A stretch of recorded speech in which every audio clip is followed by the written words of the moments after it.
Salut Coco. T'as pas besoin de ça, toi. Tiens. Bra. Je vais commencer mon stream. Wow.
Bada boom, bing, boom, zige.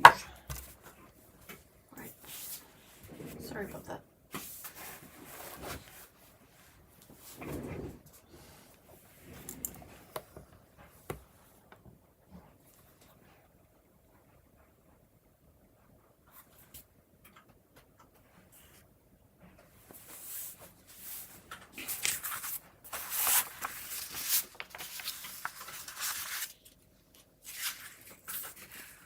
Hey, Bucks of Paint, hi. Let me know if this works because I have had to shuffle a couple of things around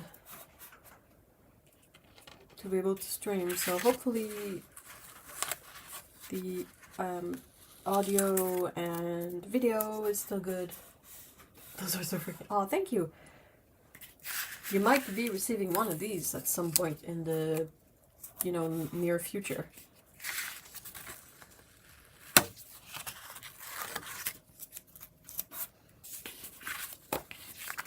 So far so good. Oh yeah.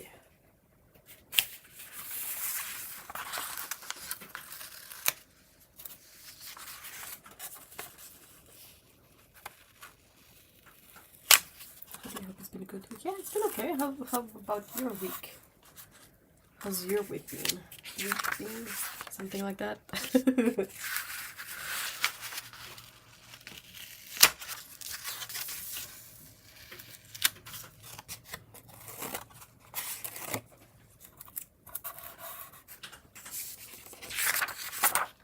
It was a week. Yep. Did you guys do anything special for the Easter weekend?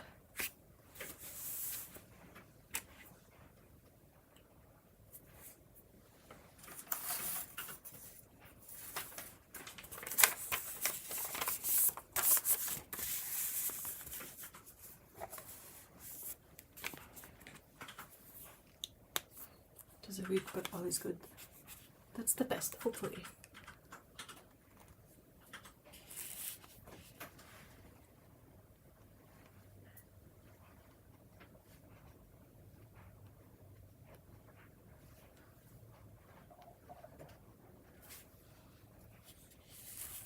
We had Ma-in-law, kitty cat dramas, and a big scare, but they're doing much better with meds and extra cuddles. Aww.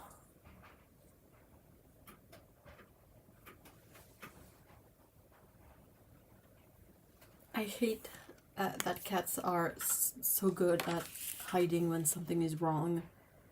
So whenever you can see that something is wrong, it's usually a sign that it's really, really wrong, you know. Just like, oh my gosh.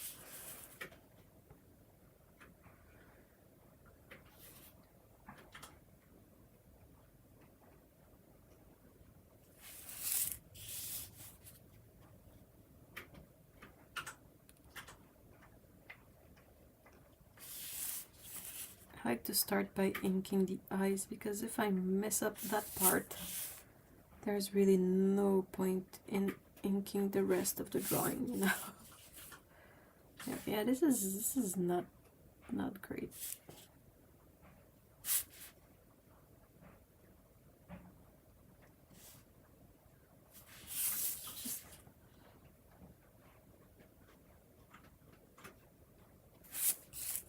Might have to redo this one. Yeah, it's not great. Hey Lena, hi!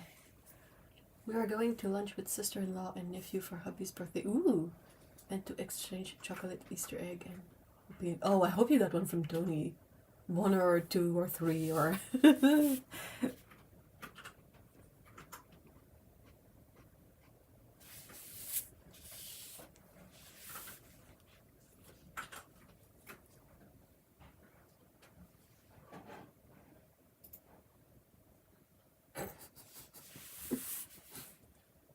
Well, have you played the game a lot, Box of Pain? Because if you haven't,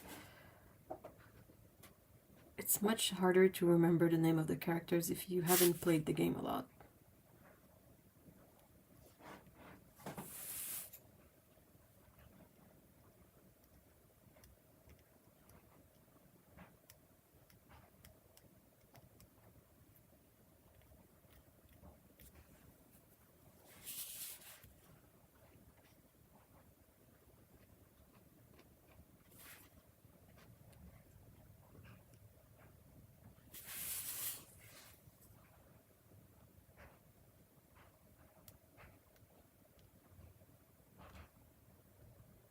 The cats, one had kidney trouble, but the meds are doing great. The other had a little stroke and simultaneously an inner ear infection. Oh no, poor baby. Wow, that's a lot in one go. Hey, Black Dahlia, hi.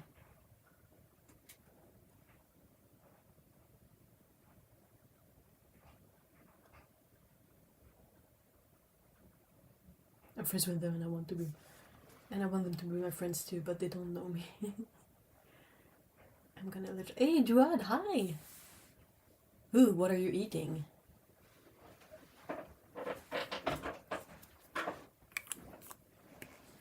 I have played a lot of hours, but even with books and movies I struggle with names. I can tell you all about the character and no need for a name. Oh, okay. I mean, at least you know who's who, even if you don't have the name label on them.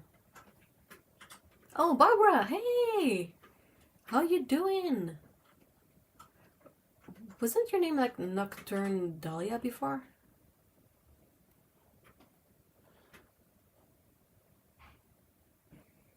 Oh, it's so nice of you to drop in. Hi! How are you? Hope you're doing good. Or at least, you know, somewhat good.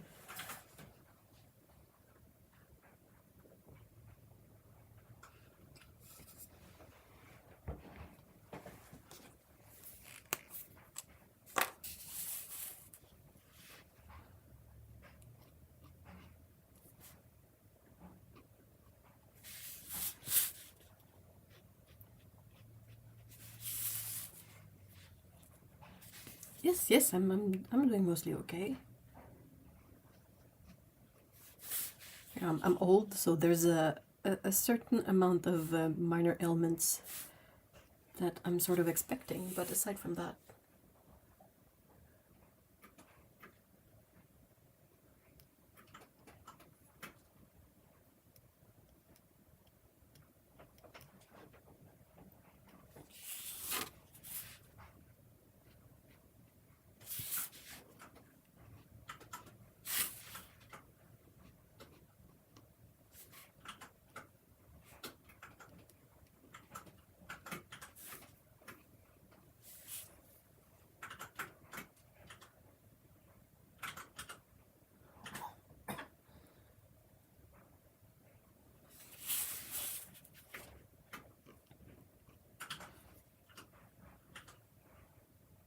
hey Charlotte, hi!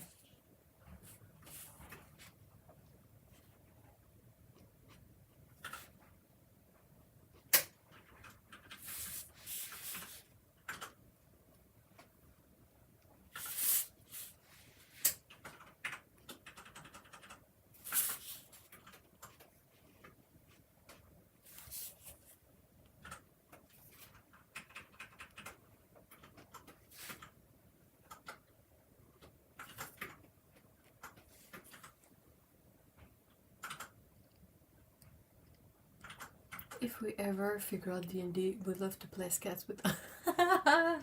Oh, Tabaxi! Yes! Yes, yes, yes. I played my very first Tabaxi like cat character in D&D not too long ago.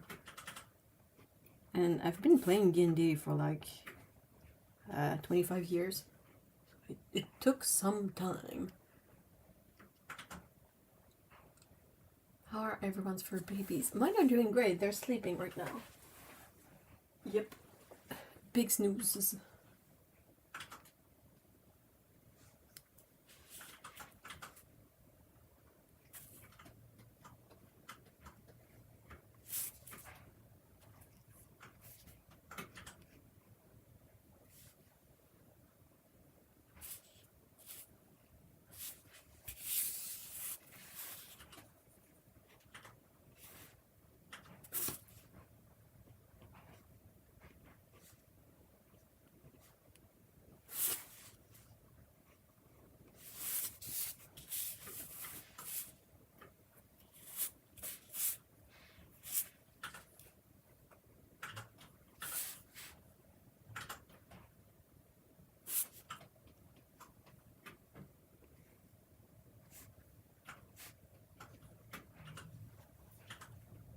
Bear and Amy have helped clean the pond, ate a bunch of grass, and now chilling like villains until they realize.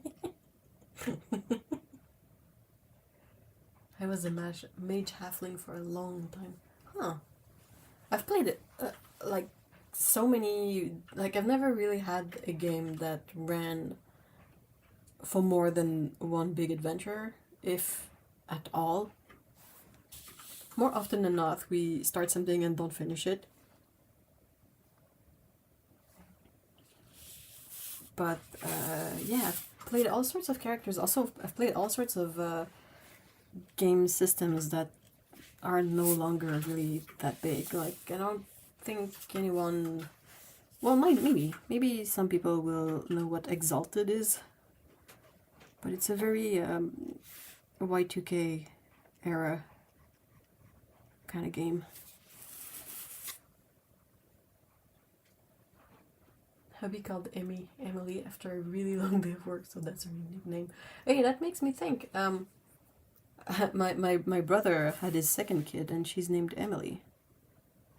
She was born like 2 weeks ago.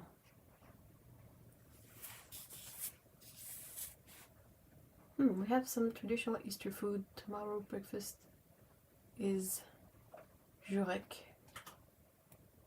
which is a rye soup. Ooh, that sounds good. Lots of eggs. Hooray, congrats. Yeah, he seems to be like really happy if very tired, which is to be expected.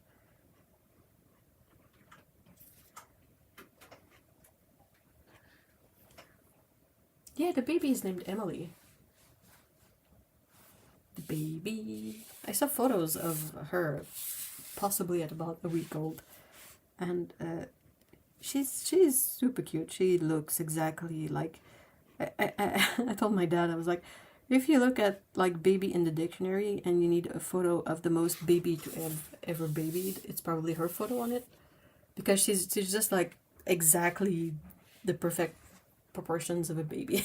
I was like, whoa, okay.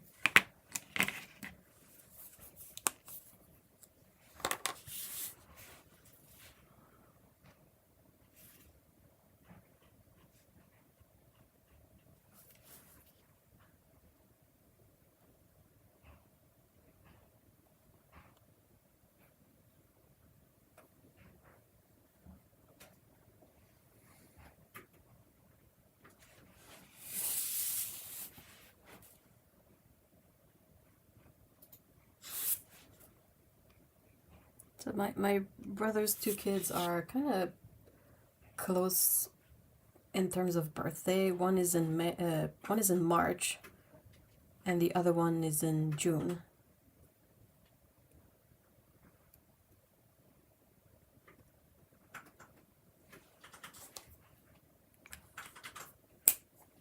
It is a very pretty name, I agree. sadly lost our cat things. Oh no! Aww. It's been a little over a year and there are 3 new babies. Prudence, Clémentine, Atticus Poe. Aww.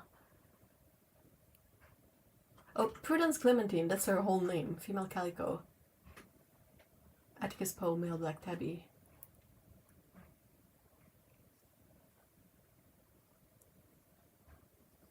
Not quite a people baby, but we are off for 2 weeks and I have a feeling we'll be... Oh! Yes! Yes! Yes! And winter Bellatrix fromage. Winichi. Aww. Yeah, that's the... I saw someone say something recently that I remember screenshotting because I was like, this is really good to keep in mind. But it was something along the lines of grief is the price we have to pay for love. And I feel that's particularly relevant when we're talking about, you know, like pets, because they generally have shorter lives than we do, so grief is part of the deal. And I was like, yeah, that's a nice way to see it, I figure. March and June is okay, imagine they should. Yeah, that would be something else.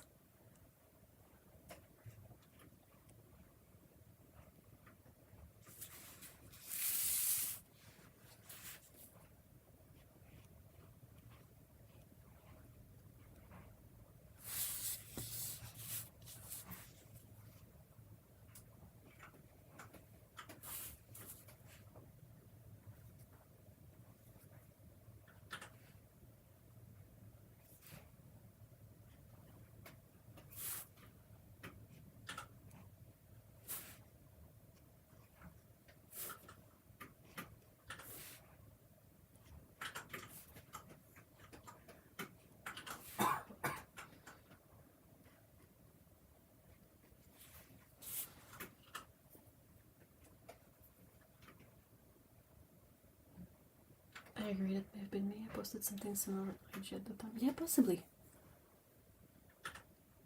Oh, hello! Oh, for a doggo! Oh! Like, me being me, I thought it was for more cats. And I was like, wee! More kitties! Well, I mean, a dog is great too.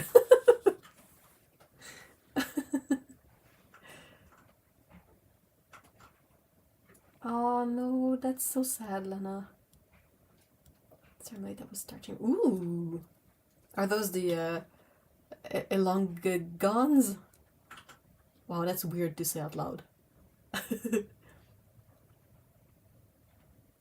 Prue is my cuddle bug. Atticus is obsessed with licking my nose and the cheese.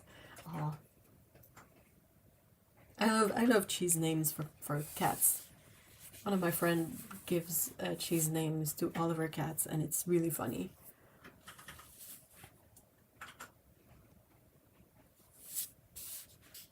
For me, Atticus is forever the name of the character in To Kill a Mockingbird, right? Because he was played by Gregory Peck. Unless I'm mixing stuff up.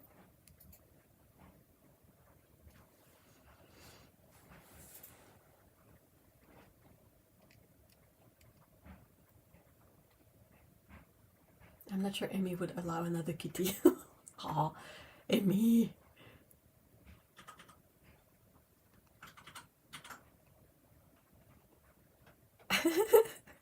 I'm okay. I'm good.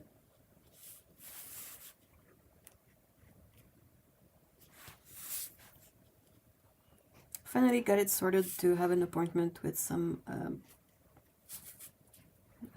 physical therapist for my stupid left hand, and I'm eager to get that sorted out.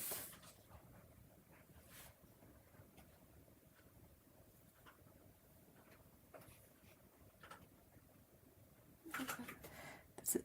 I fudged up. Ah, it's okay. I'll figure it out.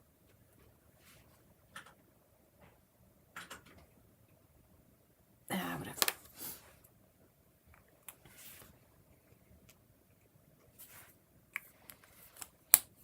Yeah, I got an appointment.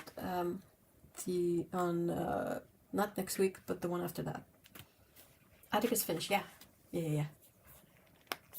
When I was a young kid, no, we saw To Kill a Mockingbird, the black and white movie, when I was in high school, and that kind of threw me on a hunt for movies featuring Gregory Peck. But that was like in the 90s, so you didn't have like Netflix. The resources were limited. Basically, all I had was the VHS selection at HMV. And I found Roman Holiday there in VHS. And I watched that one a lot.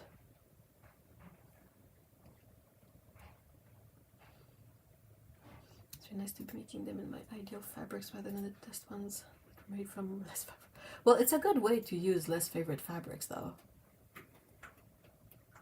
Never seen To Kill a Mockingbird.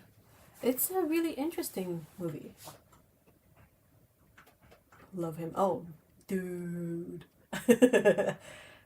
Gregory Peck's grandson is in Strange New Worlds. He plays Spock. Ethan Peck, I think.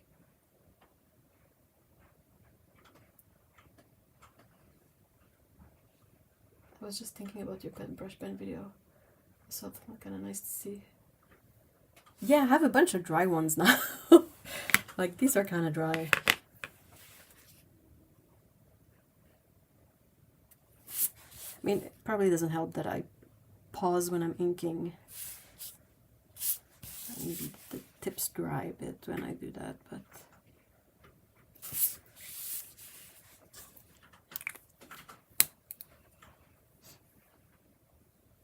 I love Cary Grant. I don't think I've seen anything with him in it. Google's Gregory Peck. Ethan Peck is the grandson, I think.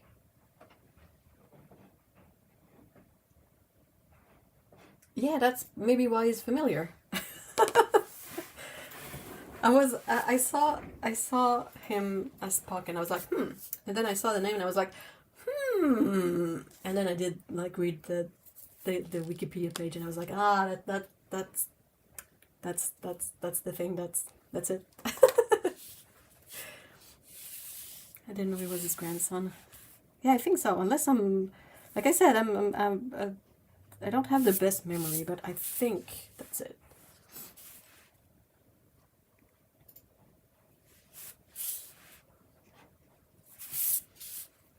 I need to blow my nose, so apologies for that.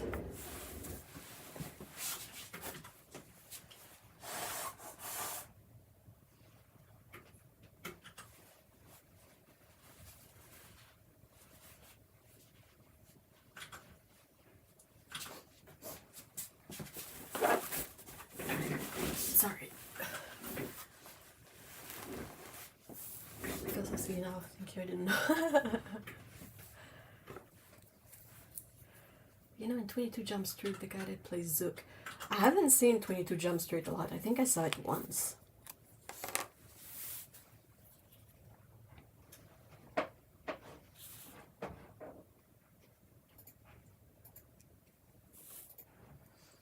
Is Kurt Russell's and Goldie Hawn's really? There are so many actors. Like, we're getting the nepotism baby of the acting world. Jack Quaid is an actor that I really like, and he's Meg Ryan, and I don't remember which Quaid's kid. Like, we're getting all the nepotism babies, which is really weird. Like, what's his name? The guy in Forrest Gump. Tom Hanks. Like, we see his kids a lot. One of his kids is special. In this case, Hudson's, which is why he plays the younger version of Kurt Russell. Wow. All of those kids.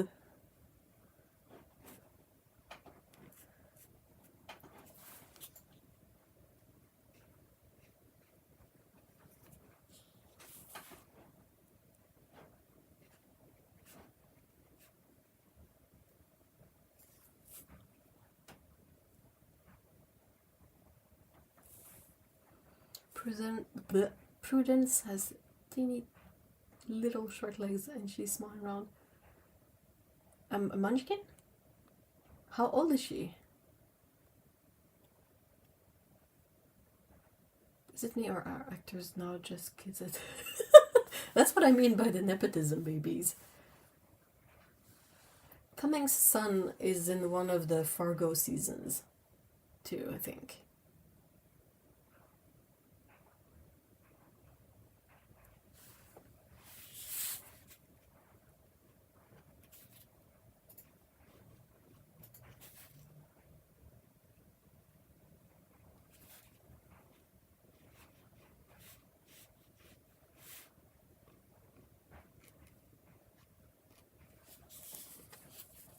Feels wrong. How so? I mean, it is kind of weird, but... Yes, thank you. Almost a munchkin, not fully. They're all shelter babies except the cheese, almost. Aww. Shelter babies are the best kind of babies.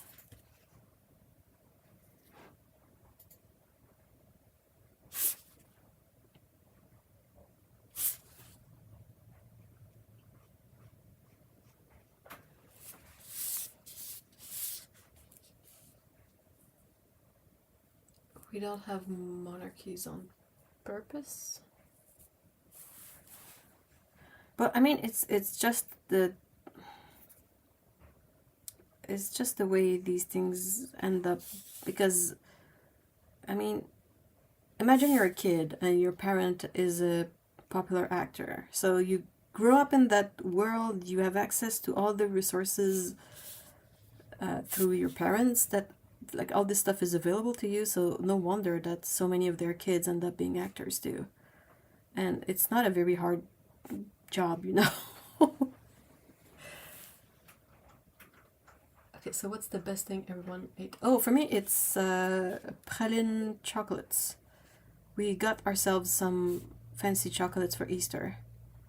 And it's the one place that has the vegan praline chocolates, because even if praline in itself is technically vegan, it's often made with dairy.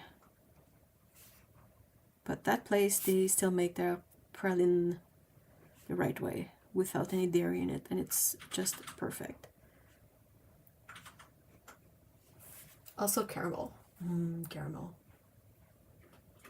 Also the starlet looks... Yeah, exactly. Like, they're kids of actors, so they have good genes. And I mean, if you're a dude, you don't even need the good genes to be an actor.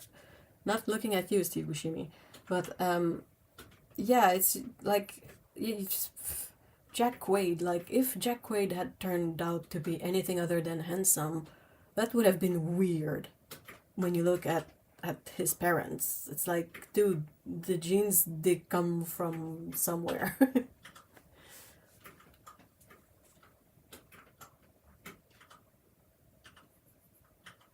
think it was always that way. Yeah, definitely. Just in the past, they sometimes changed their name to not be recognized as a Nepo baby.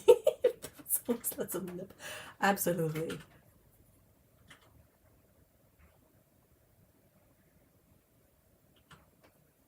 I see where you're coming from. But yeah, I still have a few left. Like, it's not even Easter yet, and I've eaten most of them, but you gotta eat while they're fresh. And also, they're locally made, so like, you order them and they're delivered within a day or two. So that was my delicious thing that I ate this week. Too many Nepo babies. I don't mind if the Nepo babies are talented. Like Ethan Peck does a fine job. I really love Jack Quaid. Like if you see an actor and you don't automatically ask yourselves if they got there because their parents are actors as well. Like if it took me some time to realize that these were Nepo babies. Well, isn't Easter like on Sunday? Like Easter Sunday? Like yesterday was something something Friday. Saturday is I don't know, and Monday is something else. It's a religious holiday, so I'm not all that savvy about it. But yeah, if you see an actor and they're not good, and you're like, how did they land this job? Then that's suspicious. But if they're good, I mean, it's a bit the same with artists, you know, like that might be a bit niche, but if you guys are familiar with the animators, like if you know who Glenn Keane is, well, his kid, Claire Keane, she's also like working at like Disney or something. And you will never be able to convince me that she didn't have a leg up because her dad is Glenn Keane, but she can draw. Like she's not like a talentless hack. Like having Glenn Keane as a dad gave her access to a bunch of things, but also she had to learn. So same with the actors. If they are not good, well, they won't do that well. Even if their parents are like big shot actors. Oh, Good Friday. What's the Monday? Hold on, I have my calendar nearby. Good Friday, oh, Easter Monday. Wow, that's boring.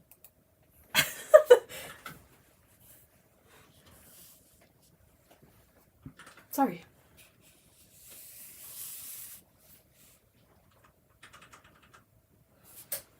Have I missed any good paints lately?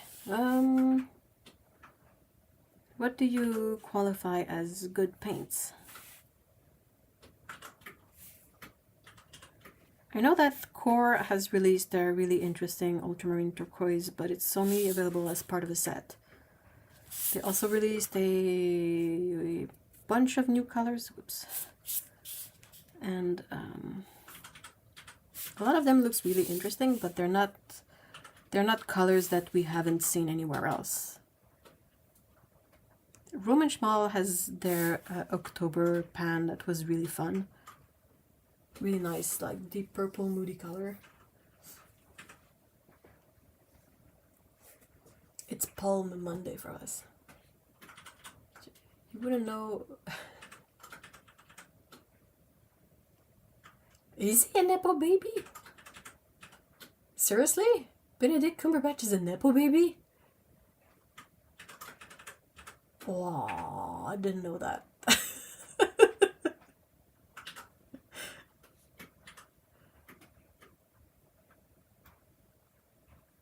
It's like a kind of a deep bruise violet color.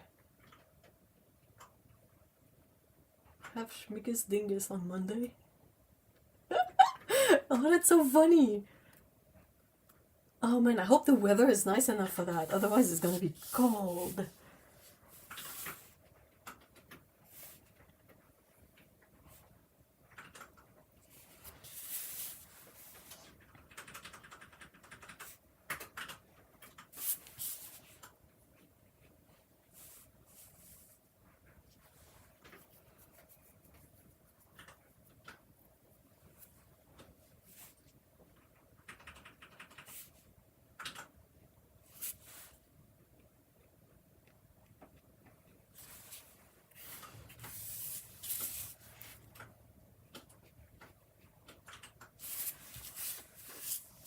I am not very well versed on Easter either. But the extent of my knowledge is about chocolate and seeing people walking home from church with big palm leaves. That's it.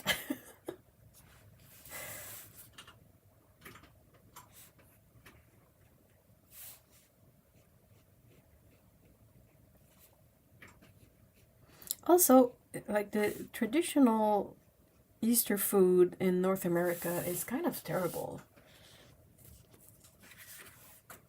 It's kind of really gross. Make sure to stock up on all the Reese's eggs. Apparently, the Reese's cups with caramel are also quite worth looking for. I haven't seen any eggs though. For some reason, the only ones I can find of that sort of variety of delicious Reese products are the trees when it's Christmas and the pumpkins maybe when it's Halloween. But I've never seen the eggs anywhere.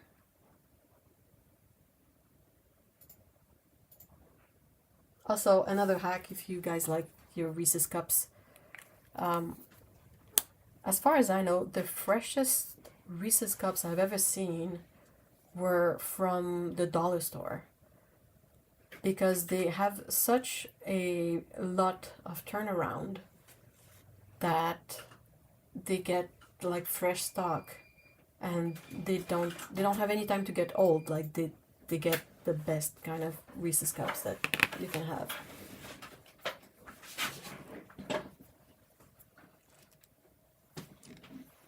I think people are supposed to not eat meat on Friday too.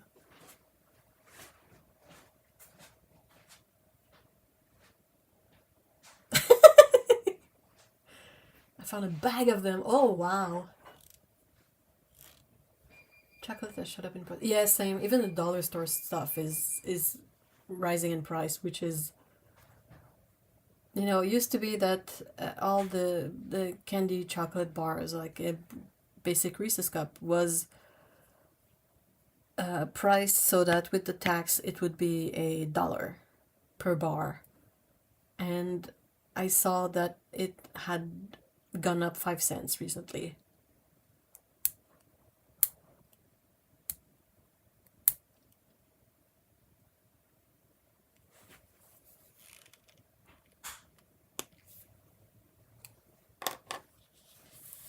And yeah, just at the, like, it's, where did I see that price? But it's ridiculously pricey for cheap candy chocolate now.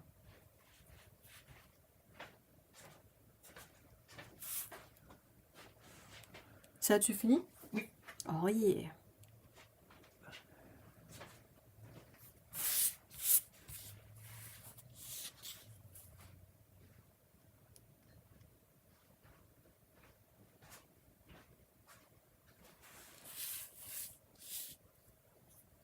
That's where the Easter Bunny originated, Ostara. Oh really? Huh.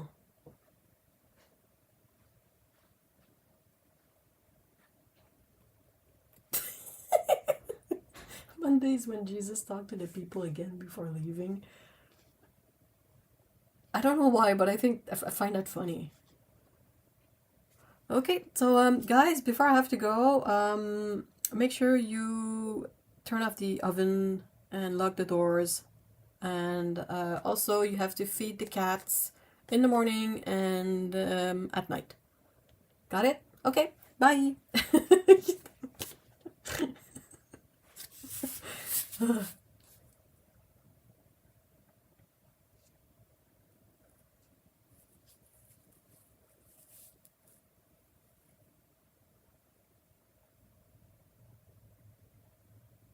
Are you leaving, Barbara?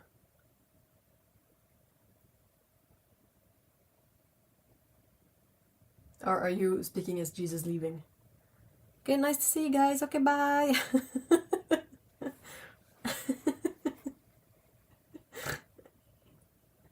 I need to feed my kitten herd. Oh, give them pets for us, please. All the kitties. Oops, oops.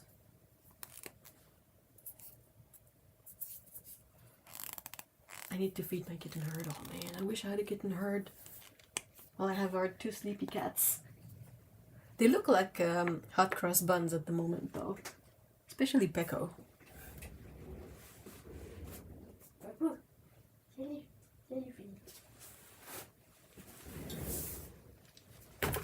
Ow.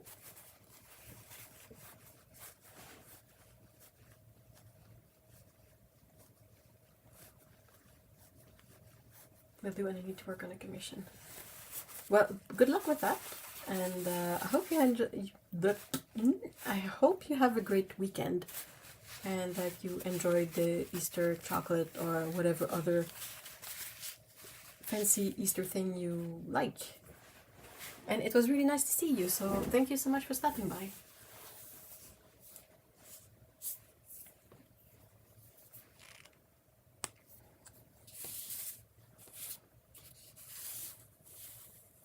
Hot cross buns are so good.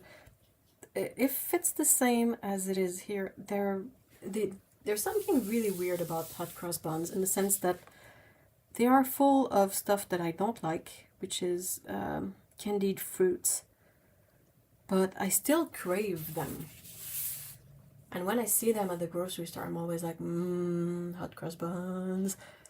I can't resist it because there's not like chocolate or something really, really compelling for me to get. But even then, it's one of the very few things that I can eat with dry fruits in it. And I don't know why. Probably because it's bread, actually. Yeah, they're kind of look like this. Like, this is a bun. And there's it's kind of, you know, glazed with like egg white, so it's glossy, but there's a cross shape on top. That seems to be dough that is not glazed, so it makes for a cross on them. They kind of look like shiitake mushrooms in stew. They're big buns.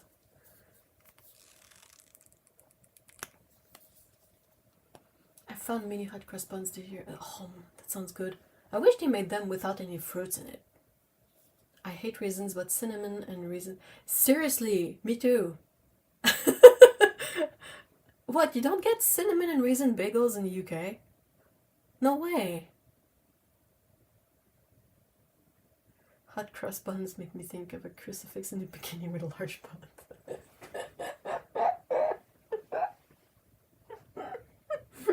Yeah, okay. Okay. I feel like the buns you've drawn would be... Yeah, they would be. Hey, Mikey, hi. I just don't want to really draw an Easter scene because I'm not a big pro-religion person. And it's a quintessentially religious thing, and the hot cross buns probably have some sort of basis in religion somewhere, and blah blah blah. We do sometimes, but people don't seem to love cinnamon. Although you didn't tell me that. That's I can't. Otto wants me to move to Scotland, but if Scotland is the same and they don't put cinnamon in everything, I'm gonna be really disappointed.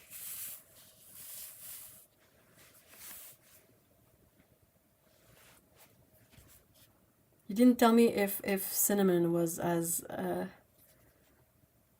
I know you like cinnamon, but like, can you buy stuff with cinnamon in it over there, or do you have to fight for it? If people don't put cinnamon in everything, that's just... Oh, are you sure? Dude, no. Cinnamon everything. I can't fathom eating baked apple anything without some cinnamon in it. You need cinnamon. Well, first of all, bagels, like cinnamon raisin bagels have to be a thing. Cinnamon raisin bread is also a thing. Then you need cinnamon and apple pies and applesauce with cinnamon, and what else? You need snickerdoodles, need to have cinnamon on them.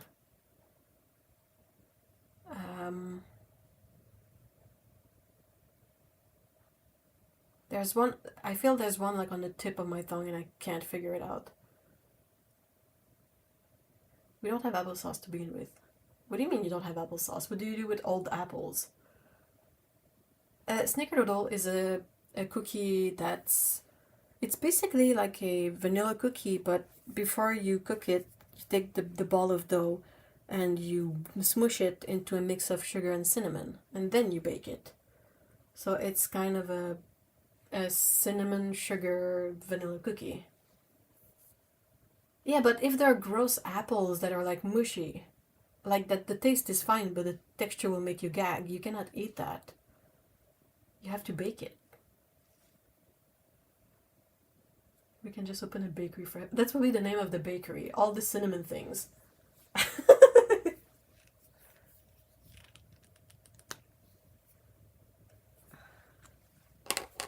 Sorry.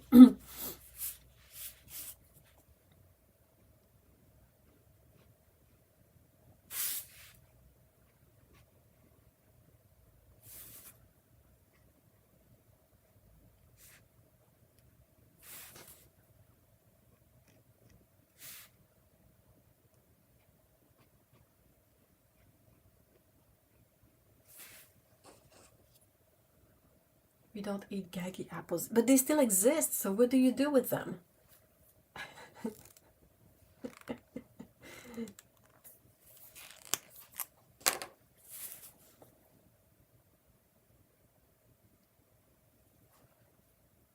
Like, if you buy like red delicious apples by mistake, and now you have a bag of like soft, mushy apples that, you know, I'm not just gonna put them in the garbage. I'm gonna bake them and make applesauce, and then add the bunch of cinnamon in it.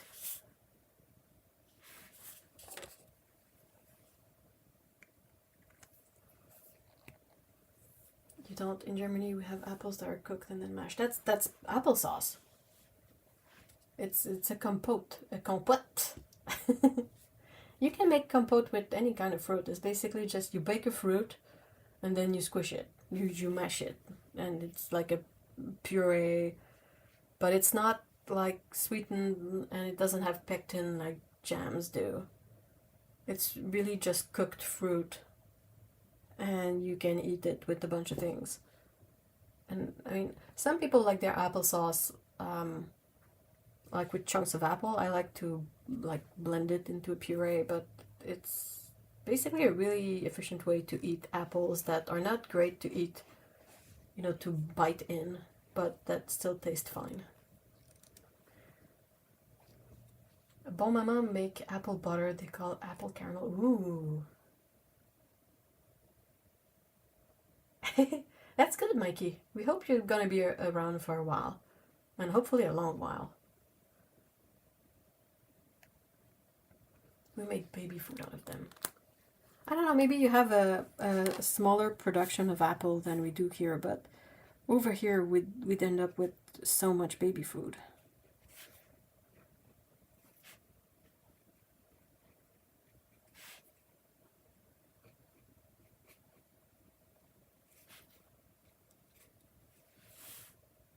And yeah, applesauce is really delicious. Like I kind of prefer it when it's cold, but you can also eat it like on its own, or you can eat it with granola or sprinkle nuts on it, or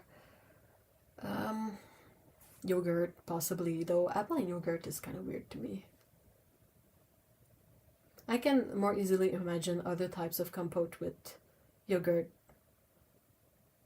though I do love raw apples in yogurt. Oh, anyway, compote here is boiled fruit water. Just the water? Huh. It's like fruit tea, basically. If you mix applesauce into a ball of cinnamon powder, it makes clay that's... That's gonna be what? 99% cinnamon and 1% applesauce. Dude, you don't want to get that wet, though.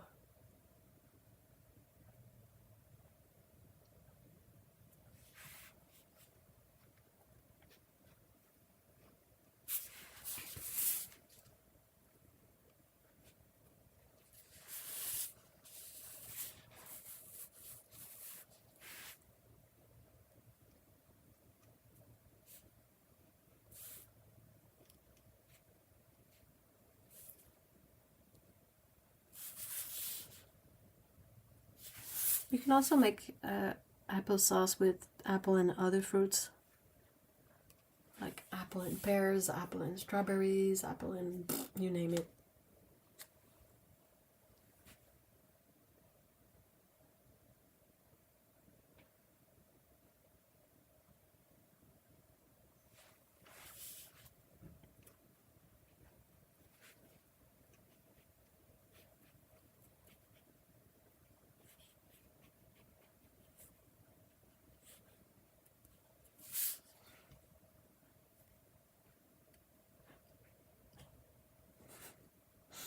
Sounds like a kind of expensive clay. I bet kids would just eat it. At least it's edible.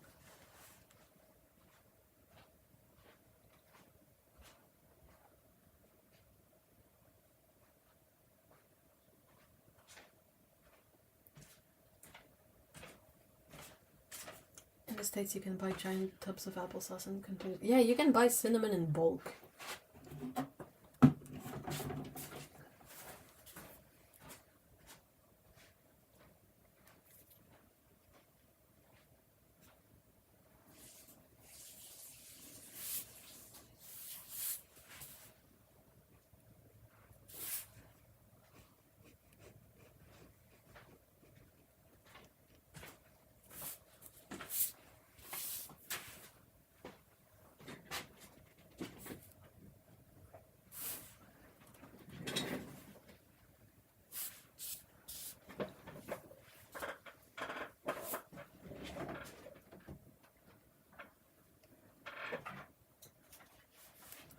To buffer some time, we use dried fruit in winters for Christmas Eve. Prune, apples, little orange peaches. I forget the name of pears. So it's a bit like mincemeat, not minced meat, but the preparation of dried fruit that for some weird reason is named mincemeat.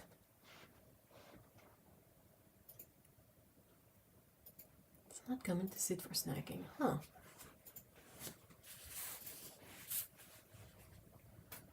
Which is kind of not funny, but it's surprising because over here it's marketed as a snack for lunch boxes and such. Like you can buy little containers, little individual portions of applesauce to put in your lunchbox.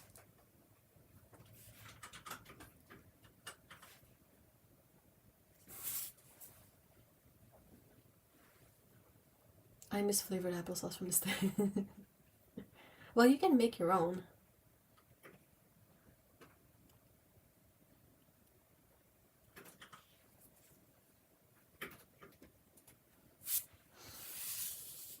Strawberry applesauce frozen. Ooh. That sounds interesting. Though it's one of the easiest one to do because it's not like how can I say this? Strawberries that are perhaps less interesting to eat raw. That's easy to end up with. Like strawberries, you look at them wrong and they get all mushy. So you can take your mushy strawberries and you get a couple of apples and strawberry applesauce.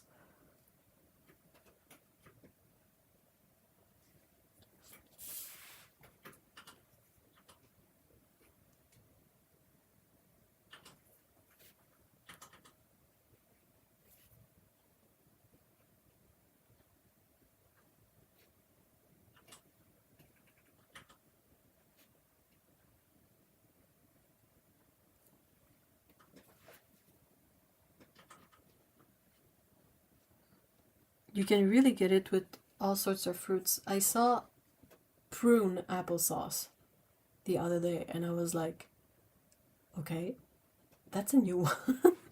You can get them with like veggies in them now. Like, you know, like to try to make it more healthy because the American diet is depressing. So fruits and veggies. Blech.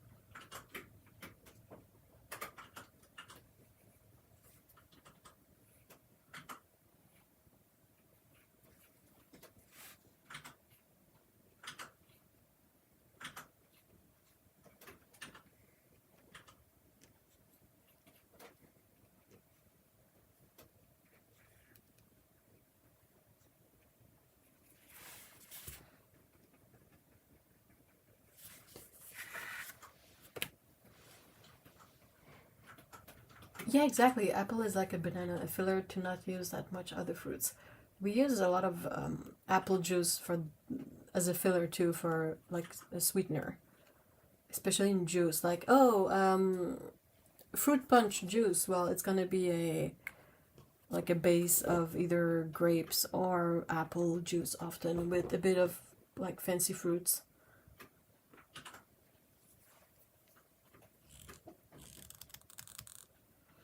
Trying to think of a nice way to say this, but I'm always amazed when we go home how much everyone smells of fried fruit, and our clothes come back smelling like we've been at the fryers for days.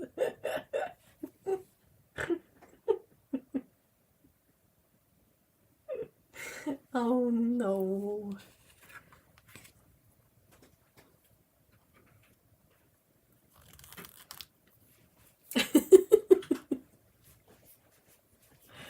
Oh, deep fried everything. I guess that's another way to prepare food that might not be amazing otherwise. Like, these potatoes are a bit soft. Well, I'll just deep fry them. They're gonna be fine.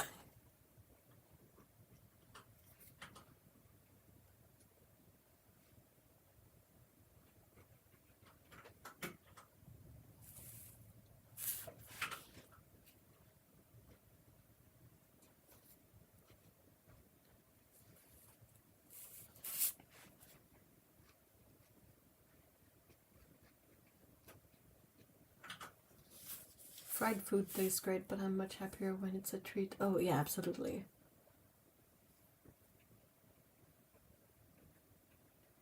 I thought it would be more of grilled meat, smoky. Nah. Nah, it's definitely fried stuff. Grilled meat is a bit too fancy. Unless it's, I mean, barbecue. Barbecue is quite common, but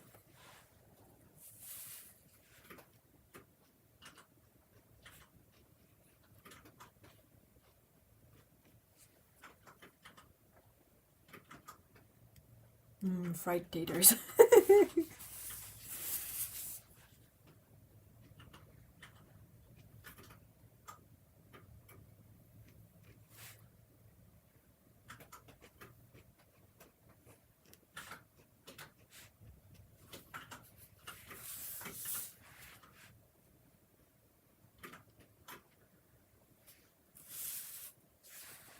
I do miss eating fried okra many times a week.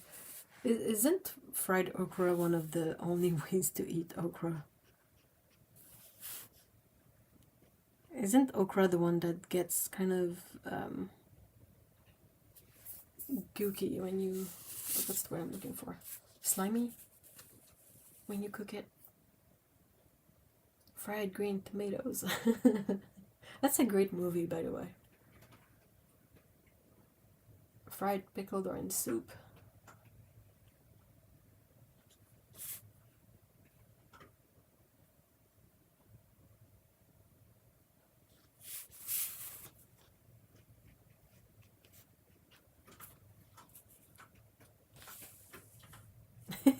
Hey! Yo! Hello! It's a good movie. Green Fried Tomatoes. That's a really fun movie.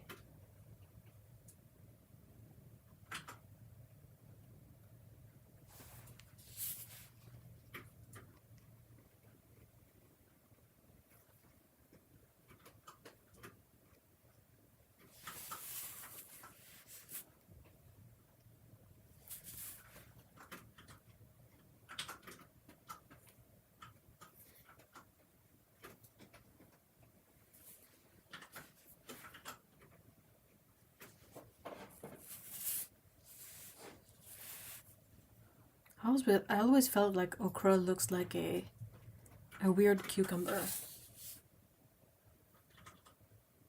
The book and movie are amazing, and the food stuff is next level.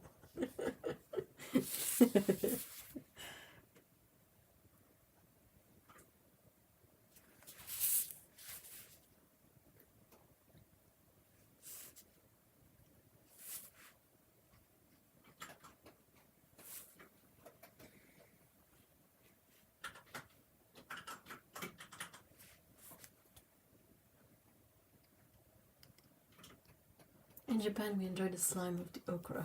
Well, I mean, you also have natto, so I don't think that textures are something that will put off the you know, Japanese eater. It's words. What are words?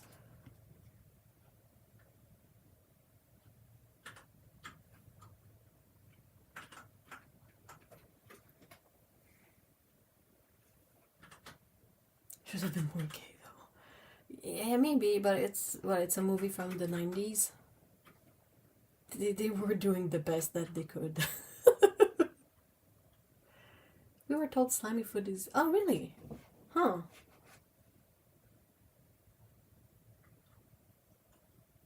Yam is also quite slimy, right? When you, like, grate it.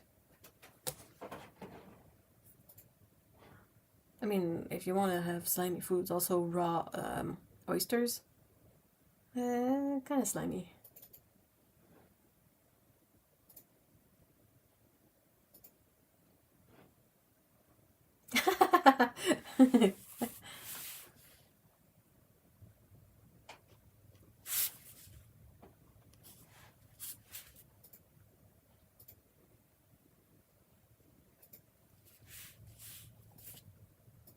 I'm old and that book was banned reading and our teacher signed it anyway and it was nice to see. That's lovely. I haven't read the book. In Russia, kids got all mashed food. Oh, sometimes slimy too. Oof.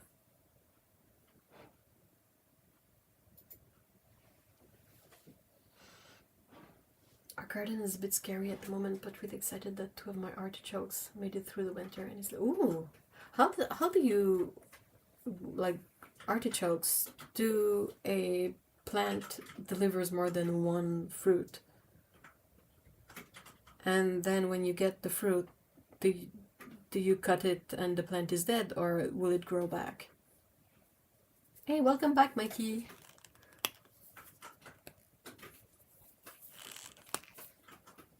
Over here, I think the issue with slimy foods is that they're not that common. And also, when something becomes slimy, it's often a sign that it has gone bad.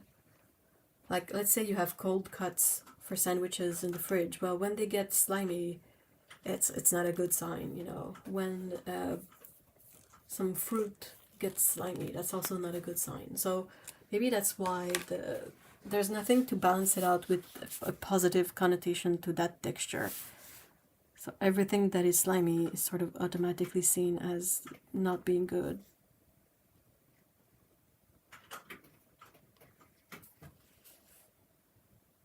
Let's face it, natto is soybeans gone bad.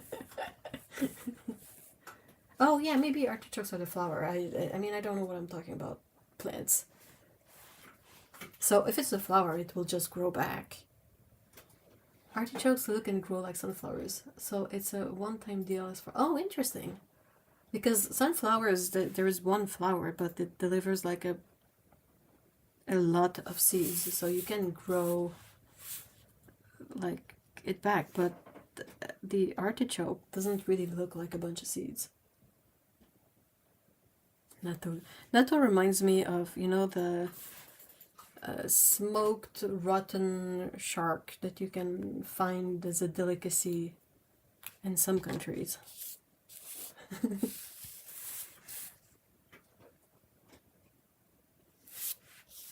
Okay, so Otto, you've had both natto and Parmesan. So how similar are the smells?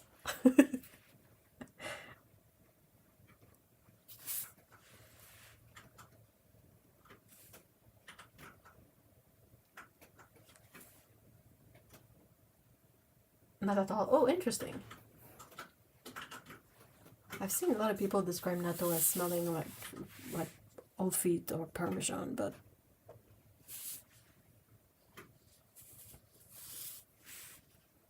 how would you describe the smell of natto then?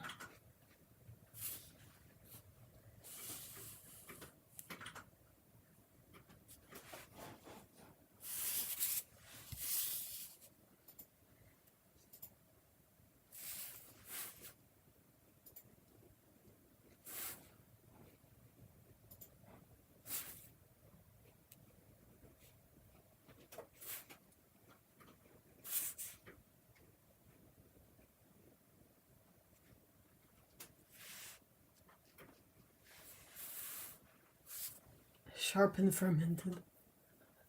Pickles are also just cucumbers getting bad. Are they? They're pickled. This is something I miss a lot.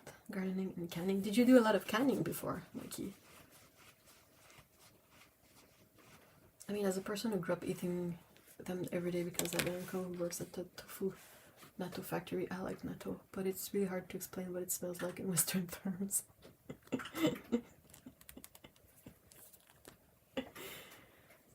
Oh man.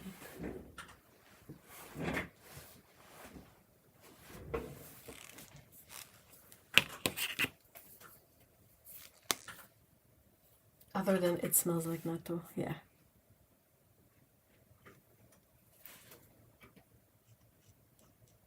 There are some things like that that are really difficult to, like, how would you describe the smell of maple syrup? Okay, it's sweet, but also it smells like maple syrup.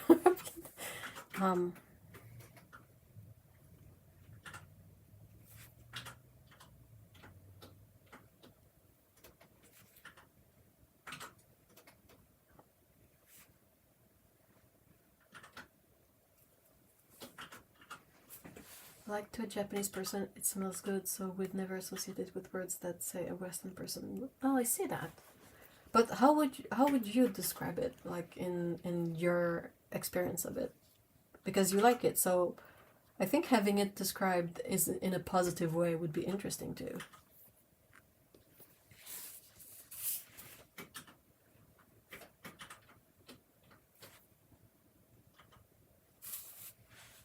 Natto. Okay.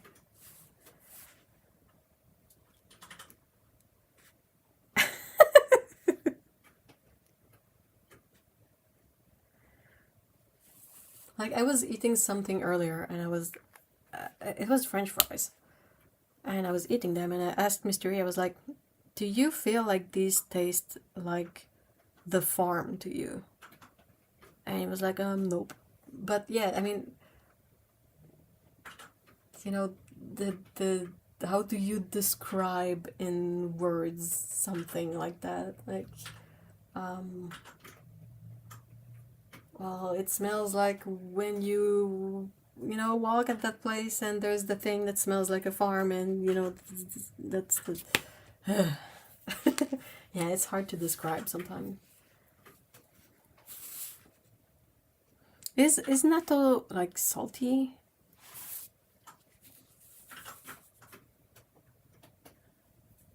Can you taste a bit of the soy in it, or is it evolved into something else?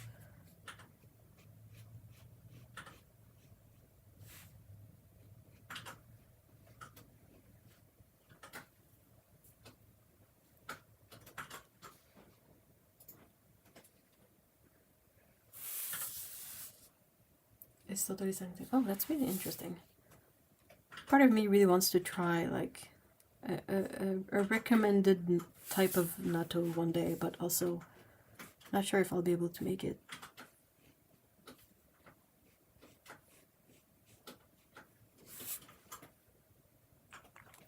I read a million things that describe the way uni would taste, and for me, delicious seawater is the closest I could come up with. Uni, that's sea urchin, right?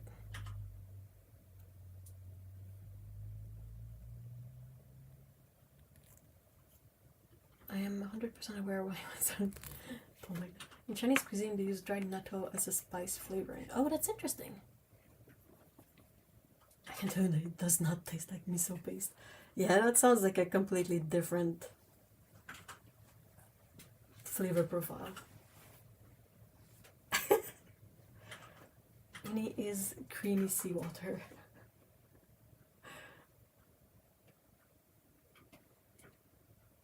A farm, it's like the cow barn smell for me, with a note of warm fresh milk. Yeah, I mean, it depends on the association you make. Like, if something is associated with good memories, that's different than if all you have as an experience is, walking besides a field that's been recently sprayed with manure, Different points of reference.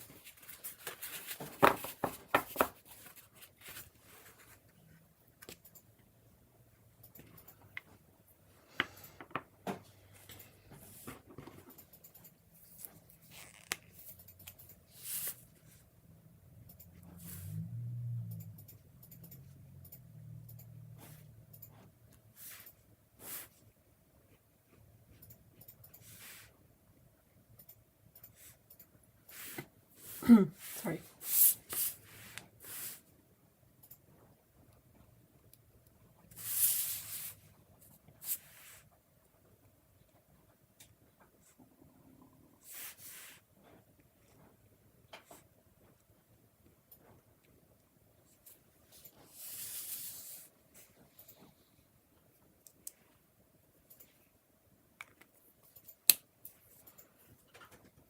Abby thinks good milk smells like it's gonna. Ugh.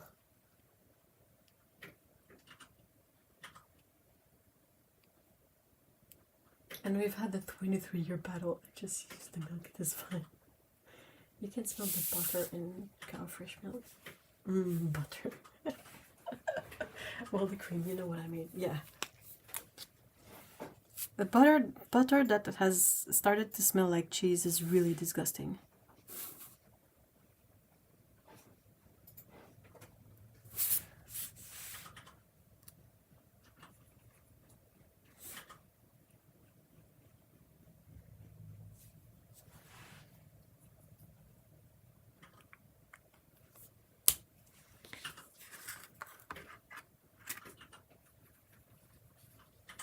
I would say if you don't know what natto tastes like, don't try it.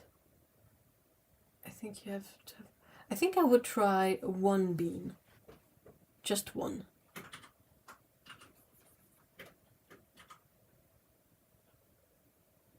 If only to have a point of reference, you know. I would rather eat natto than raw oysters.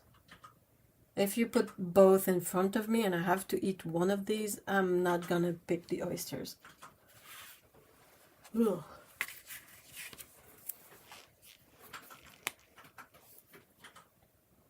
When I moved to the UK, people were always annoyed when I asked for cream with my coffee and got a lot of, well, where did you grow up?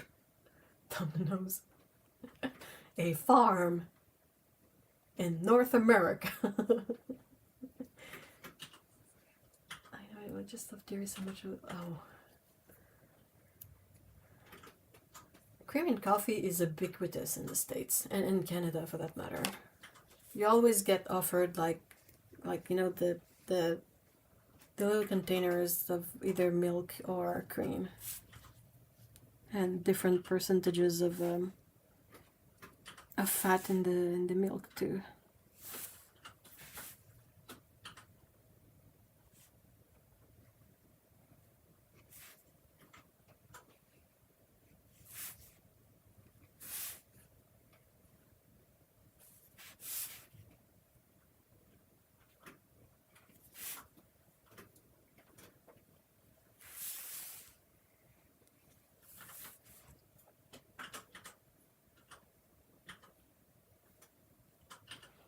Cream in coffee is unusual, but you get condensed milk.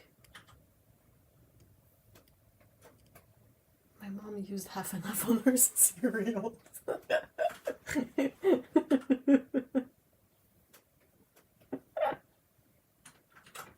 Oh, that must have been, you know, quite a sturdy breakfast.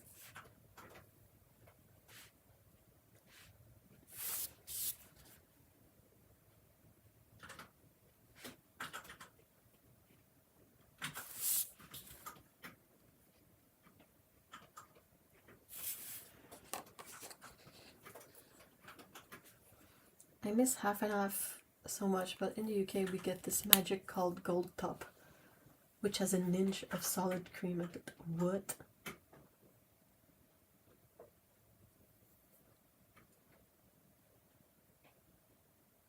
Oh, thank you so much, Dana. In the UK, full fat milk is 4%. What's full fat milk in North America? Is it 3.25? 3.25%.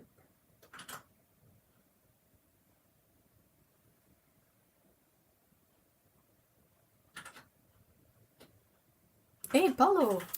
We're talking about dairy.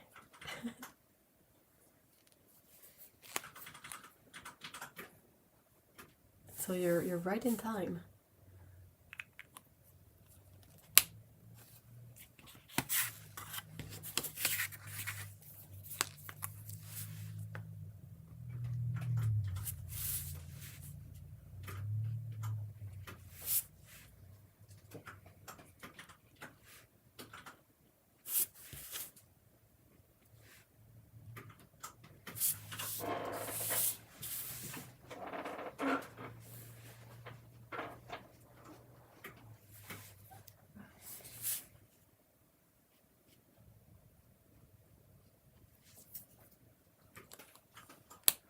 Jinx just aggressively curled up next to me and I'm so... Oh, Jinx! Good baby!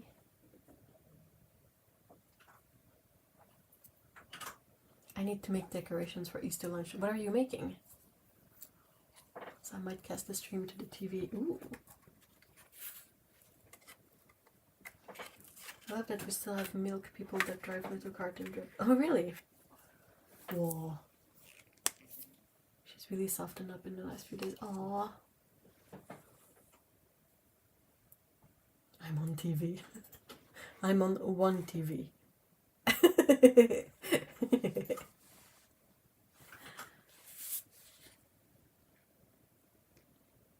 Yeah, we're all gonna wish we were at the Paolo's Easter lunch.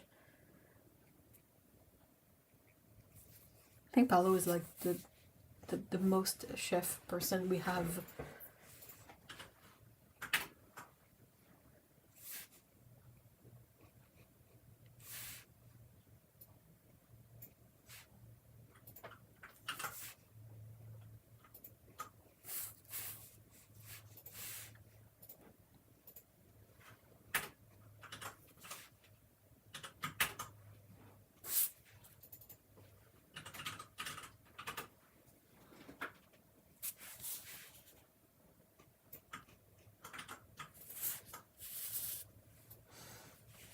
Oh, it's nothing fancy, to be honest. You always say that.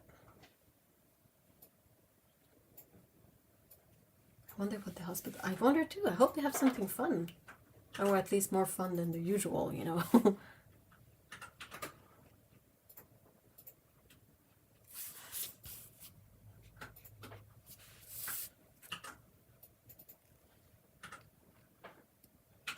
You need to do an Easter spread for all of us. Yeah, take photos.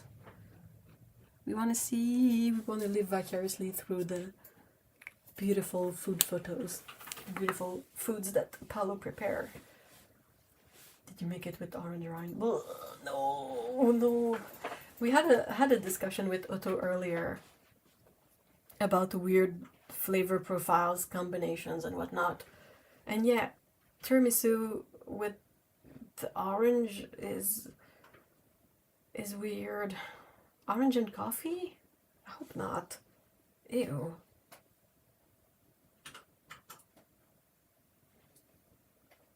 People wanted to taste it. Dude, I saw the photos of your tiramisu and it looks amazing.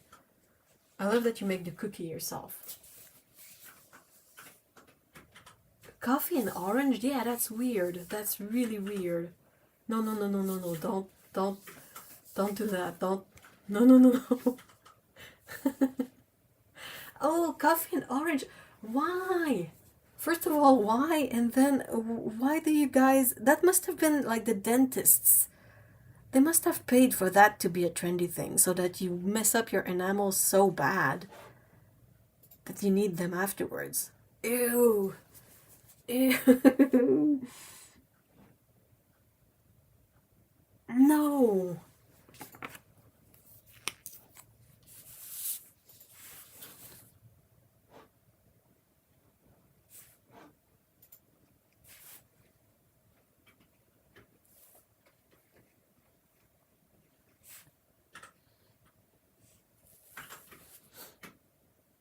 I'm off to read my stories. Oh, have fun! Thank you so much for stopping by.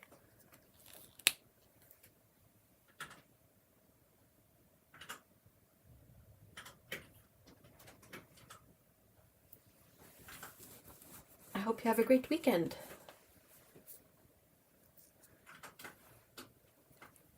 It's very floral and pairs very nicely with the cook. Well, not just regular oranges. Perhaps if you go to orange blossom water, maybe. But I wouldn't make that pairing myself. I was making a joke because our diet club suggested using orange rind instead of coffee to make... Well, it's no longer a tiramisu, right? Jeez.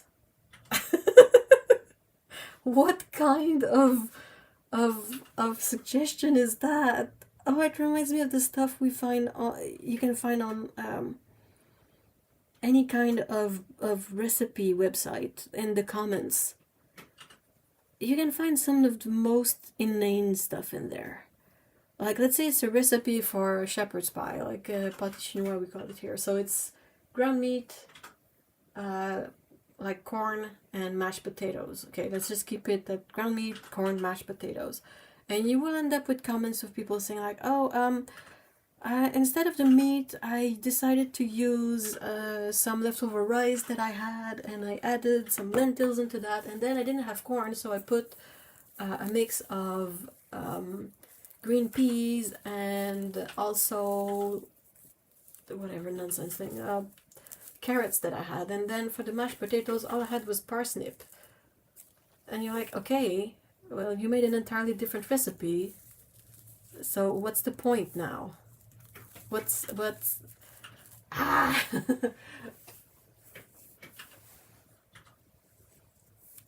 Pepsi with milk. Ooh, that sounds like a weird mix.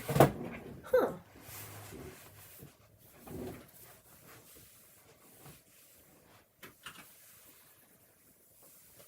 Pepsi with milk. Huh. It was all the rage. Pepsi and milk isn't miles off a Pepsi float. Yeah, it's like a Pepsi milkshake kind of. Sort of. But it's. You just kind of feel like your first instinct is if you mix these two, the milk is gonna curdle.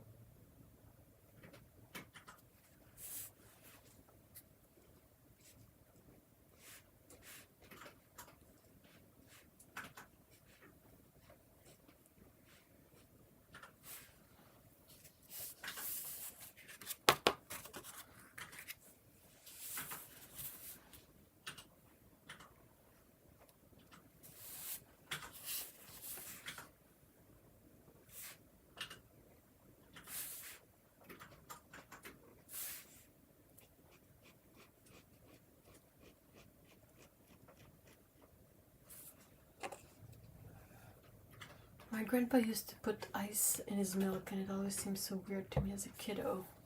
Well, it depends. I mean, that doesn't really bother me personally, but you kind of have to either drink your milk really fast, so to not dilute it too much, or if perhaps you have like the fattier milk, though won't the cream just congeal on top?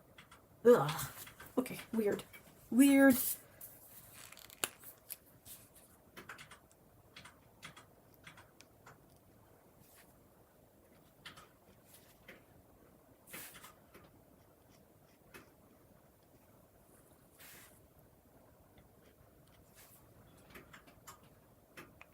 Oh yeah, I've had ice in milk in Japan too. Yeah, I mean that kind of means you just end up with really cold milk, and that sort of makes sense. But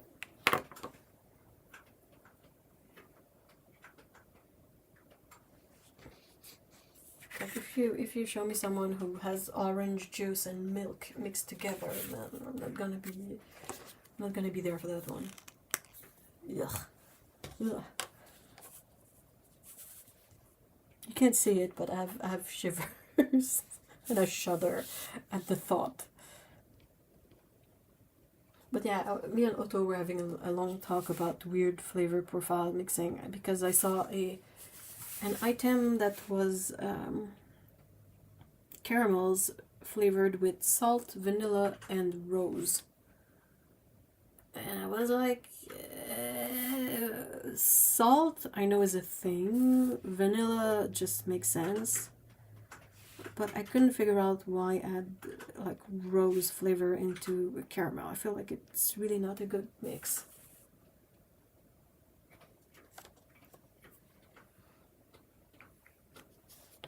Why not just cold milk? Well, sometimes either the milk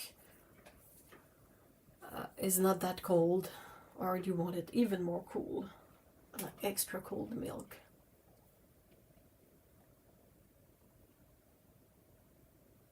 I don't know how people drink milk and orange juice in the same breakfast, like cereals with orange juice. Rose is very typical. Yeah, that's fine, but It's just the combination. Like if it was a rose water or rose flavored baklava, fine. But with caramel, I was like, okay, so you have like the it's just such a weird combo of flavors because you have the salt in there. I feel like maybe if you had vanilla and rose in one and then vanilla and salt in the other one, but salt and rose and vanilla. Why not add some steak to it, you know? At that point.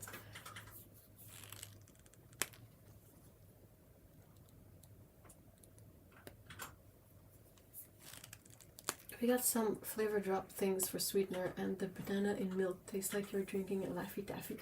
Ooh. When is it a soap and when is it a dessert? That's a good that's a good way to put it. Let's have a category like, is it a soap or is it a dessert? I feel like the caramel and the rose thing is kind of more of a soap than a dessert for me. And that caramel you described just comes up with the muddiest of muddy colors. It kind of does, right? Like, I can see why you would get that image. When something is like more harmoniously profiled in terms of flavor, do you get a nicer color? Sort of like if I just say salted caramel, like I know you like that, so that must comes up as something a bit nicer.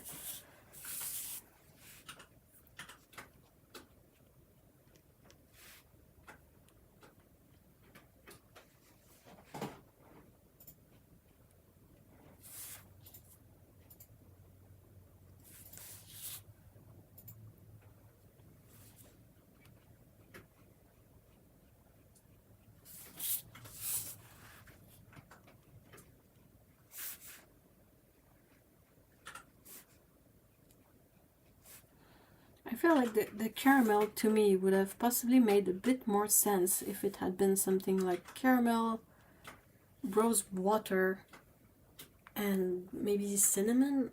You know, just it's the salt in there that really throws me off.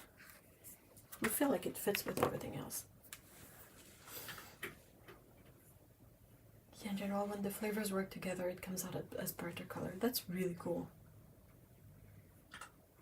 It's how I figure out if I can throw in a random ingredient or not to what I'm making. Ah, interesting.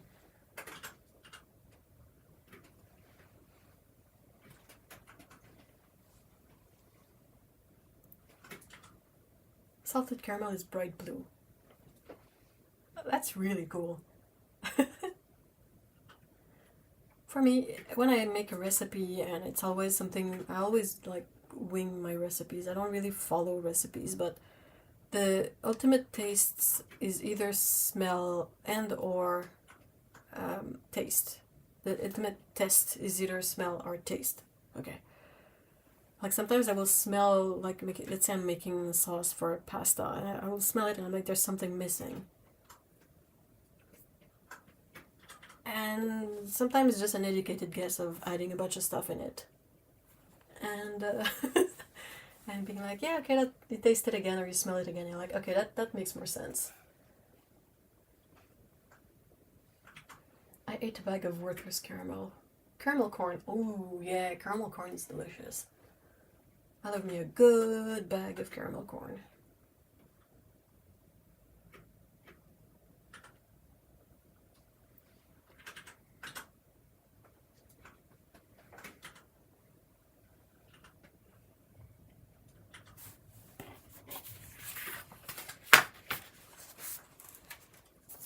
Google Silicomart Corona. Silicomart Corona, so is it kind of a crown? Oh, that makes me think of the molds for Madeleine. Madeleines.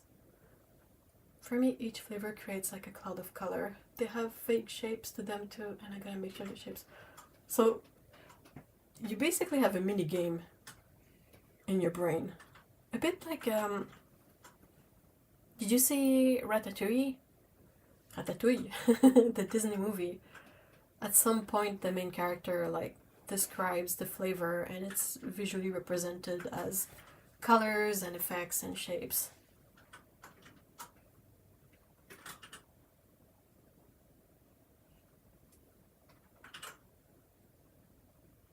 Oh, that sounds beautiful, Paolo. I'll have to remember to check that out. People who see stuff in their heads amaze me. Yeah, me too. High five. The only times I see something in my head is when I dream, and my dreams are bonkers. And I feel like even then it's not really an image. It's just a very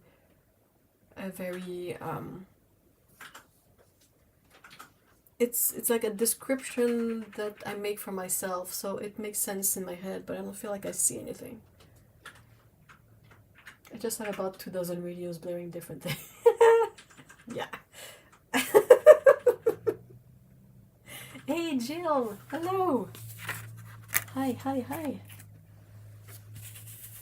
So I'm mostly done inking these. I like to let them sit for a bit so that they are fully dry, and then I'll erase, and then I'll paint them, and then I'll flatten them, and then I'll send them out to my patrons, and then I'll start on another batch.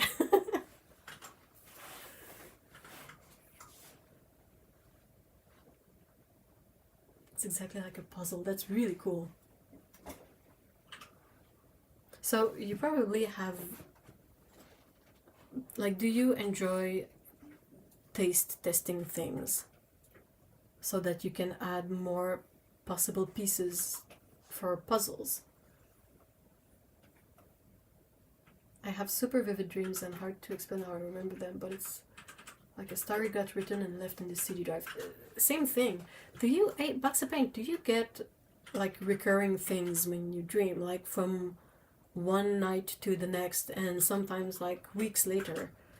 I call it the DCU, the Dream Cinematic Universe, because it's sometimes things come back, like locations, places, concepts, whatever, and I'm like, why? First of all, no, and then please no. I hate it so much, it's so draining. I did teach my husband about flavors by thinking of a dish like perfume. You need top notes, middle notes, and bottom notes. 3-dimensional cooking with Toto.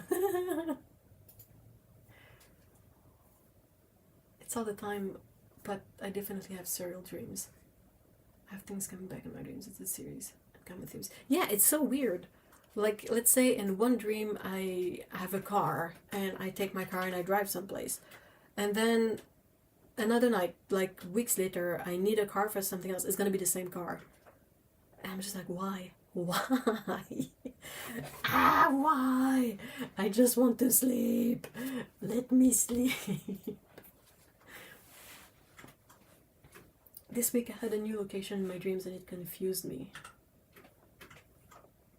Me too, with your dreams, especially with all the meds. Yeah, I wonder if meds are a big part of it. Like the town full of zombies that aren't trying to actually get me, are in my way when I'm in a hurry.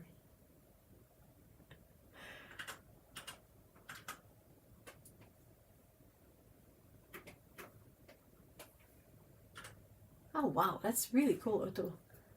Otto says, like, I would think, would cumin work? And I see the cumin cloud try to join the mass of flavor clouds that I've already gathered. If it joins in happily and makes the color more vivid, better. Then I know it will work. If it works with the other shapes are muddy, if it fights, with the other shapes are muddy the color, then no. Huh.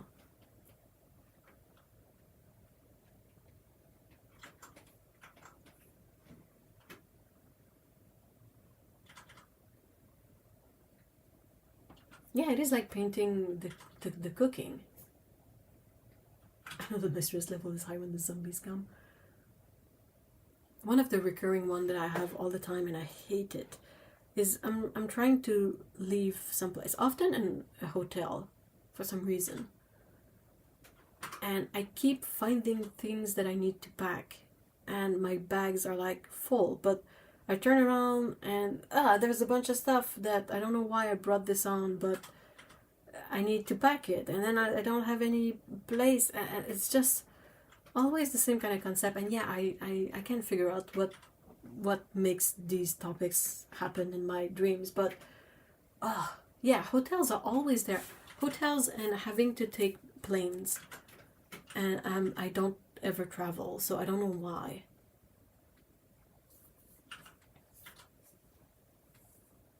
And I need to get to a room, a floor, the lobby, but the lifts won't go there. Yeah, there's always something. I have the same letter. It sucks, and I'm always late for a flight. Yep, exactly.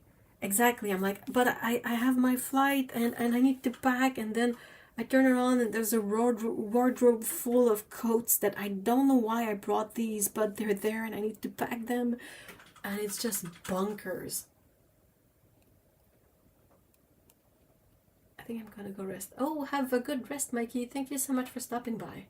I'm glad you had fun. And fingers crossed that the Easter meal at the hospital is decent.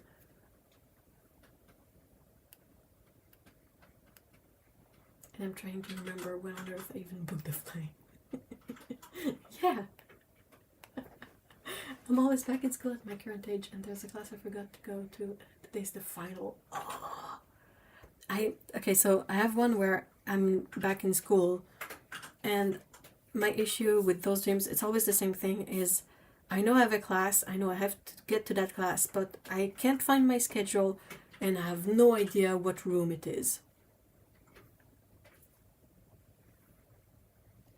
And now I have like 10 always small bags and can't figure out how to get them over. Or did they even arrange a car to the airport? Oh my gosh. Yeah, it's like, oh, but I have all this stuff to pack. And often there's also a part of it where it's anyways, it's just dreams. Right now my dreams are mostly standing in a spotlight in a dark room while I'm being quizzed on Japanese grammar vocabulary, and I can't remember. Oh, that started really dark. I'm glad it recovered at the end.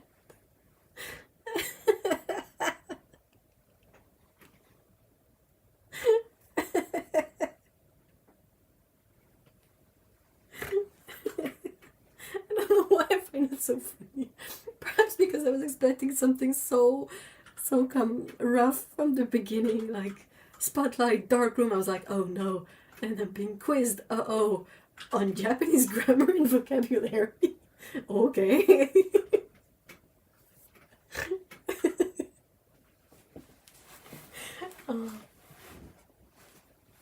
My most stressful dreams are when I try to read or solve mathematical problems, but I would hate that.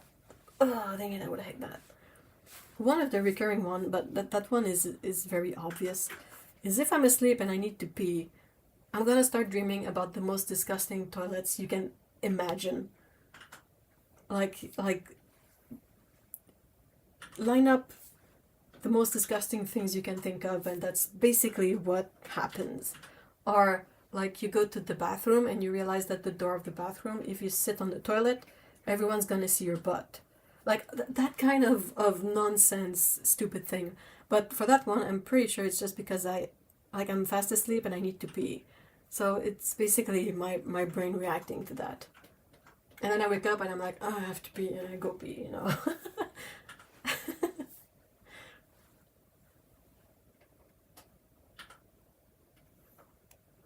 I get one where I have to go back to my school to retake my A-level pre-university exams in the UK. Ugh. I have to cross toilet dreams too. And you're desperate to go to the bathroom, but you can't find it. Exactly. Like you really, really need to pee, but you can't find a toilet that's usable. I just get into the stall and there isn't a toilet. I would love it if it was that simple. But mines are always gross, like really, really gross stuff that I don't want to start describing, but I'm pretty sure you can figure it out. If you've ever been to a public restroom in a mall somewhere.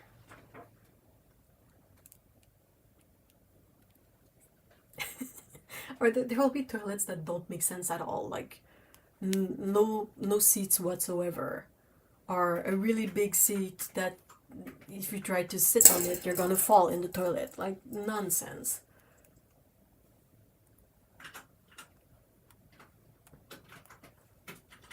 I am thinking and my senses are intact in my dreams, but haven't worked out how to tell myself it's a dream yet. Oh.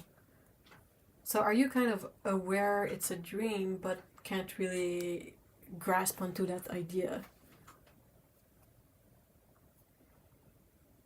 Another one I have is being in a really slow motion plane crash. Ooh, that sounds really unpleasant. I'm glad I don't have that one yet, anyway.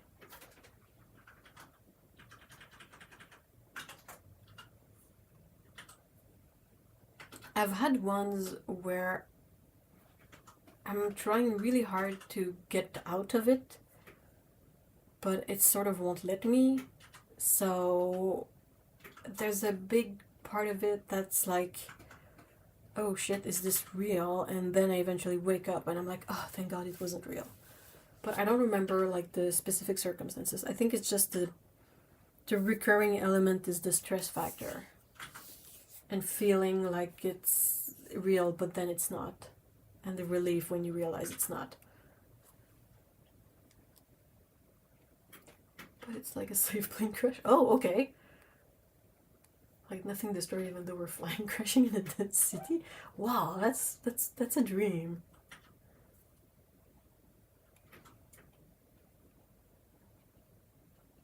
Yeah, I see that, box apparent. I think I have something similar happen too. Sometimes I'm like really problem solving within the dream. The most frustrating dreams are the ones where I dream that I've gotten up and showered and had breakfast and I'm ready to leave for work, and then the real alarm goes off and I wake up and have to. Oh no! Oh no!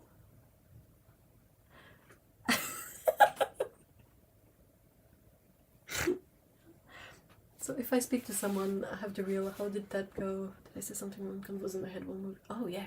Okay. Today I had one that was super real, and I talked to my partner in the dream, and then he left the room and closed the door. But when I woke up, the door was open, and he said we never talked. Yeah, okay. Yeah, I see that. I kind of have similar ones sometimes that you wake up and you're just confused because you need some sort of reference point to figure out if something happened in the dream or in real life. Going back to the packing nightmare, I know I get those when I'm trying to get too many things done and I feel stressed about it. My poor husband often has a dream about how he has gotten up, get dressed, and started working. That seems to be a common one too. But having to go through that twice in one morning.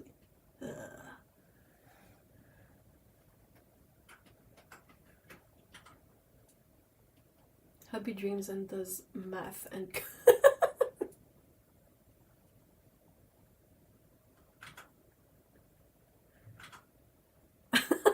Oh, did I mention that? That was so stupid, but it was really funny. Not too long ago, I woke myself up because I I farted, and it made me laugh. But I was still asleep, and then I laughed asleep, but the laugh woke me up. I think that's the dumbest way I've ever woke up. You're like, okay, I guess.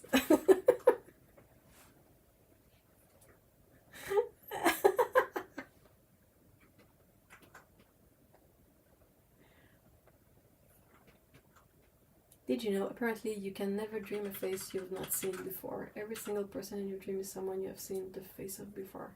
Huh.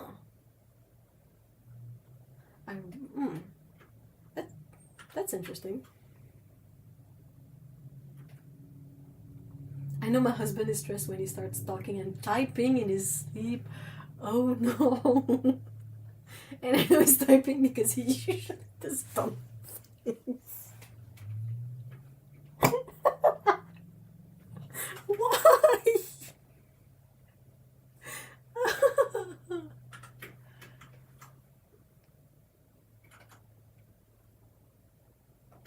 And he will jump out of bed when he solves a problem. Whoa.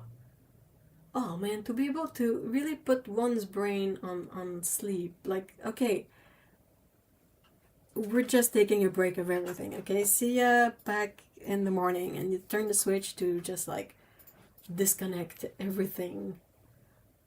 That would be great.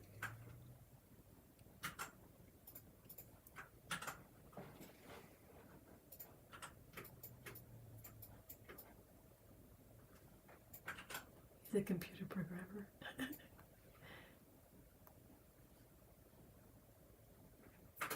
Way back when, before y'all knew I couldn't shut up, I had a dream that this art community got together for a week to show off art and shows that is the dream, really. Isn't it?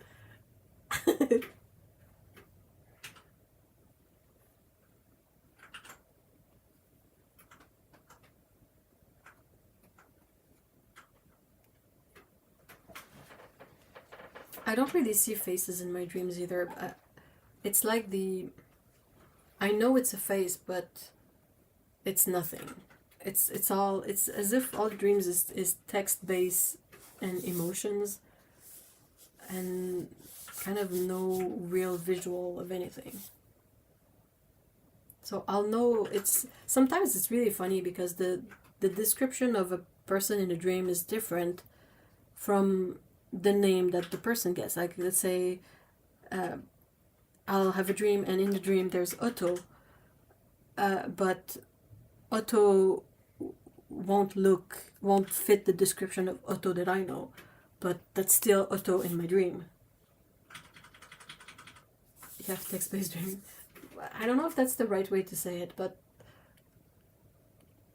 I'm trying to figure out. I don't think my brain has imagery really when I dream, but I think it does the next best thing it can, which is to have like concepts for everything. Like everything is described and has an emotion. Like a bit like it would be, if I could remember them well, it would be easy to write down what happened, because I feel like everything, it's like I'm narrating everything to myself as it happens. Does that make sense?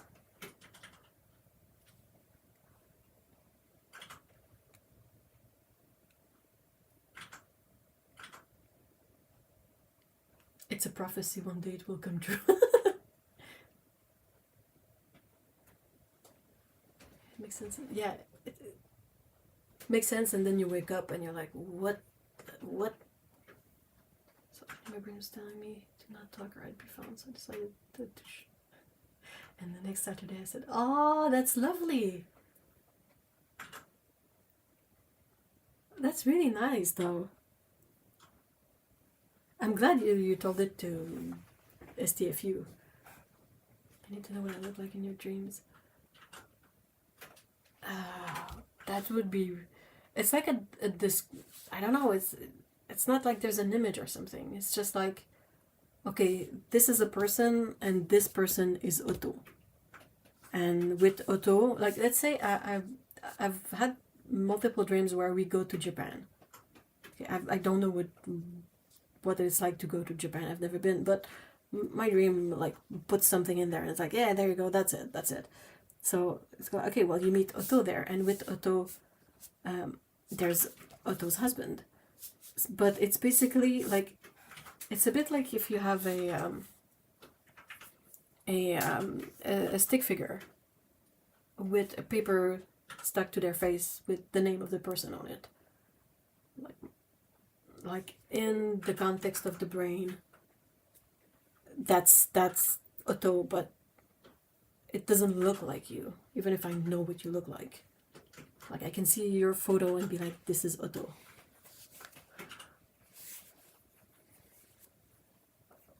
first bit for sure. I've had several dreams about starting a bed and breakfast in the middle of nowhere for art friends to come and escape. Oh, that sounds great.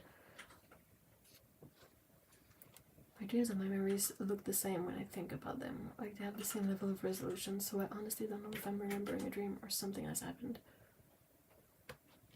Yeah, does that get like really confusing at times? I feel like it would. Wait, okay, can I have a show of hands on how many people... I'm pretty sure I don't have visual dreams. I thought I did, but I'm realizing that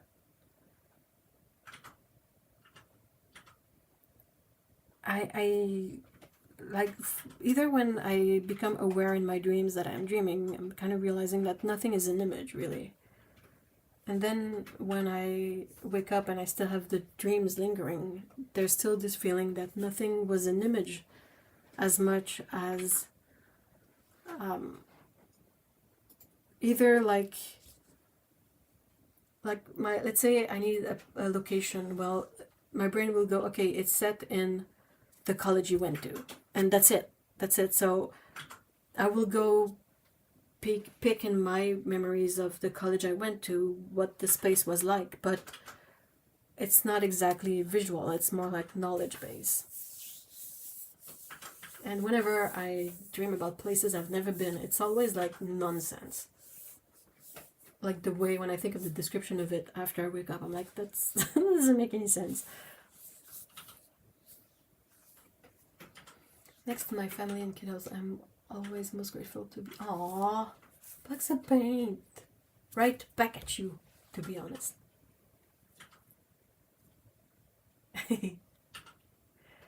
90% of the time people look nothing like themselves in my dreams, but they'll... Yeah, exactly. That's so weird. Like in the dream, there is not a single doubt, but then you kind of wake up and you have the leftover memories of what happened, and you're like, what? But so-and-so doesn't have, like, glasses. It gets very confusing. I rely heavily on the people in my life to tell me what... Yeah. It's not great, isn't it? Like, I think I feel like it's getting worse for me, and I've had to ask Mr. E a couple of times, like, did this happen? Thankfully, it's always minor stuff. But I think the most weird one for me, and it's still weird, and I'm still confused about it when I have that dream, but, okay, it's a bit of a sad topic, but it's related to my mom's passing. And I still have the dreams where, in my dreams, she didn't really pass. She pretended for some reason, I don't know why. And sometimes when I wake up and I've had those dreams, it takes me a really long time to fully grasp the reality of the situation. Even if I know what happened, but what happens in the dreams is felt on such a similar level than what happens when I'm awake that it's really difficult to separate both. And I need some water. I hope I'm doing a, fair job of explaining it. It's weird.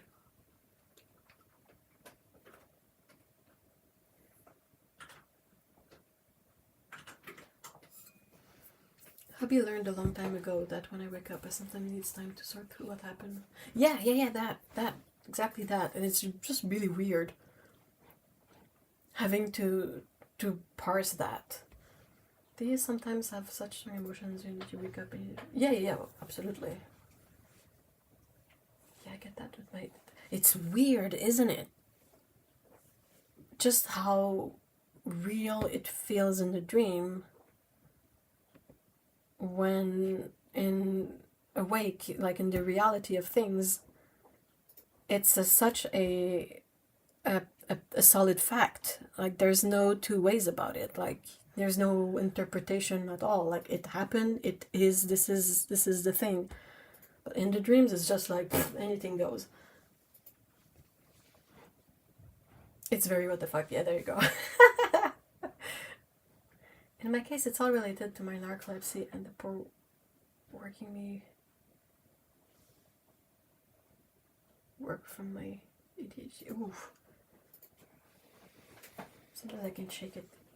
Yeah, Do you get it? Like sometimes a couple of days later, you'll have to correct yourself because you're still rolling with the assumption that you had in a dream. You're like, oh yeah, no, that didn't happen. That's not a thing.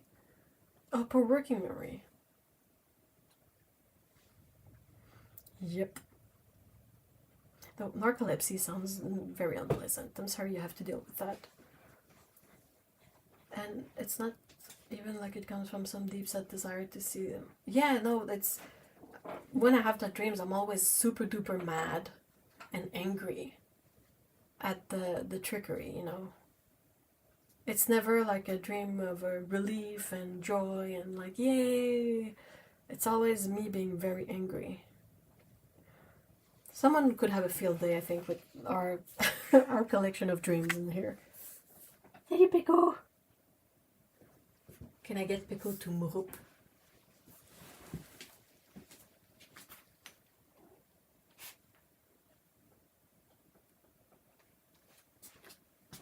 She did a really, really tiny whoop.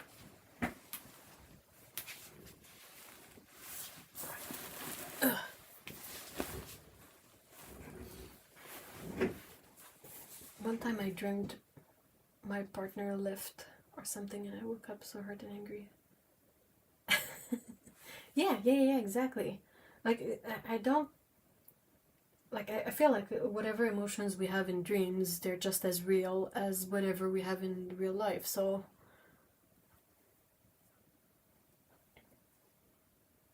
I've woken up and hit my husband before because I was awake. Oh no! Oh no, the confusion of it all. Do you think the fluffs have such... I hope not. I hope they don't. I wish them to not have such complex and weird dreams. I really hope that their minds are simpler and they can only dream of like running after kibble and treats or something like that.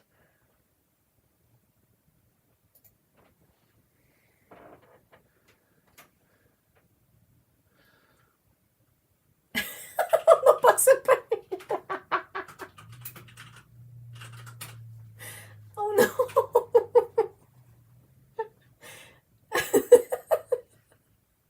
He must have been so confused. Oh, oh, that's a lot. I mean, to experience too, like for you to have that dream and then wake up and having to readjust. That's a couple of trips, right?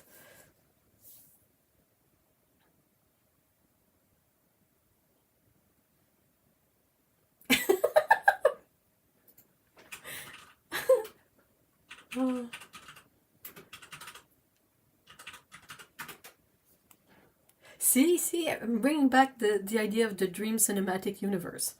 It has its villains, it has its recurring plot elements, it has its own features and logic and nonsense and whatever. It's also dreadful. To be a little cat and to sleep. They seem to sleep really well. Anyway, looking at mine, I'm like, wow. Oh, perhaps I could show Becco. Hold on. Okay, I'm gonna cover the camera with my hand so it's not a big blur while I'm moving it. So it's gonna go black. Okay, I can show the Becco. That's a kitten sleeping very soundly on a quilt.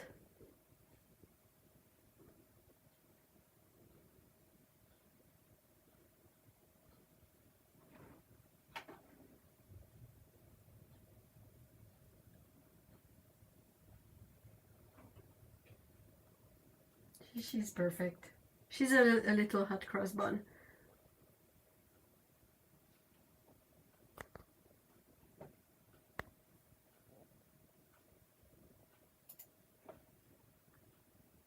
Alright, I think I'm gonna end the stream on this perfect image of Peku. Sleeping soundly. Yeah, Jill, you know when you gently touch the hairs inside the ears of cats, and it makes the ears twitch. Yeah, yeah, on a quilt. This is the cat face quilt, so it's fine.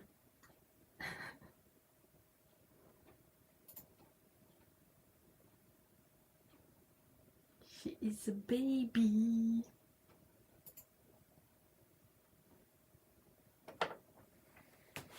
But yeah, thank you so much everyone for being here today. It was a really fun chat and a fun stream, and yep, I hope you have a fun weekend and that you will get to eat super delicious stuff. And we should be able to have another stream next weekend. And until then, I hope you have a great week and see you all next time. Bye.